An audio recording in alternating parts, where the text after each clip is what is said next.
Okay? Ito pong motor na ito ay walang ilaw ang dashboard niya. Yan, walang ilaw. Pag sinusiyan mo siya, walang ilaw.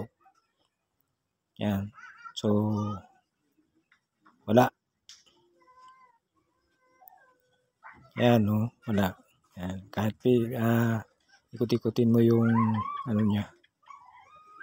Yan. So, ang gagawin natin dyan ay titingnan natin yung fuse. Yun, yung fuse. Yan. Tingnan natin yung box. Bubuksan natin yung box niya para makita natin yung fuse. Yan. So, yun yung unang gagawin natin. Titingnan natin yung fuse kung okay ang fuse. No? Kasi bago dumating yan sa dashboard, dadaan mo na yan sa fuse.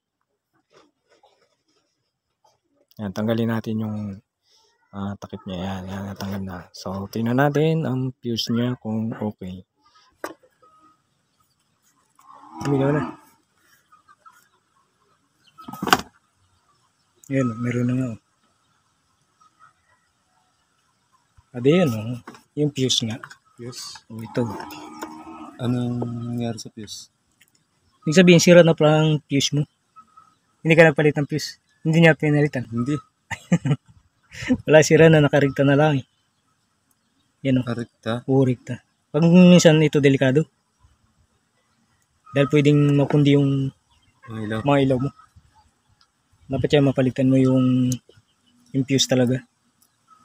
Yan o. O, yan lang gagalawin.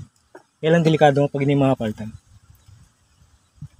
Siguro yung nadidisconnect.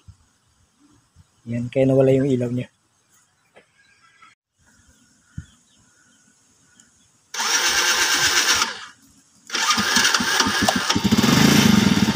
Yun, okay na ulit. Starter niya. Salamat sa panonood and God bless sa ating lahat.